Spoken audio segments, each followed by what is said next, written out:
सत श्री अकाल साथियों, मेरा जो जन्म है 1970 है।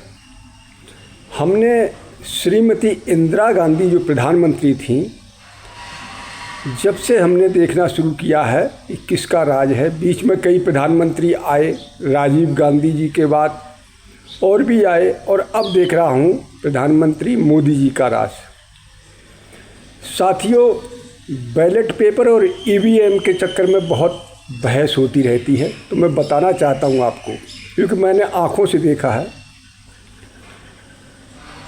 जब इंदिरा गांधी जी का राज था और राजीव गांधी जी प्रधानमंत्री बने थे, उस समय मैं थोड़ा एक्टिव था। जब वोट पड़ते थे तो जब जनता वोट डालने जाती थी तो दबंग लोग पहले से उनके वोटों को डाल लेते थे, और जब वो जनता आती थी बोलते अरे भाई आप जाइए, आपके तो वोट पड़ चुके हैं। तो जनता बेचारी मन मार कर और वापस चली जाती थी। हमने अपने आँखों से देखा है, और हमने खुद विदेश राज्य मंत्री सलमान खुर्शीद हमारे यहाँ से सांसद हुआ करते थे, और हमने खुद बैलेट पेपरों पर ठप्पा मार मार कर और वो बक्सी जो होती है वो भर देता था मैं। पोलिंग के अंदर जो व्यक्ति बैठे होते थे उनसे कहते भैया आप शांत बैठिए, खाना खाइए और शांत रहिए।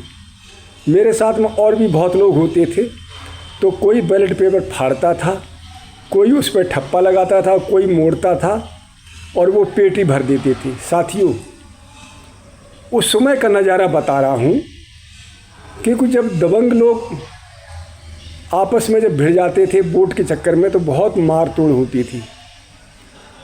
हर पोलिंग के बूथ पर जब भी इलेक्शन होता था तो कई लोग मारे जाते थे और बहुतों को चोटें आती थीं, बहुत झगड़े फसाद होते थे। लेकिन जब से ईवीएम आया है वो झगड़े और फसाद ख़त्म हो गए। साथियों, ईवीएम के अंदर अगर हेरा फेरी न की जाए तो ईवीएम मशीन बहुत अच्छी है।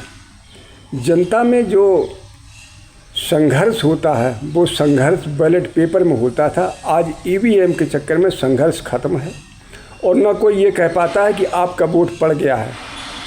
जनता वोट डालती है, लेकिन ईवीएम के अंदर क्या होता है उसका कोई पता नहीं है। अगर ईवीएम के अंदर का मामला समझ जाए ना, तो इससे अच्छा बेहतरीन वोटिंग का नज़रिया और कोई नहीं है। मैं असलियत बता रहा हूँ। सत श्री अकाल जी।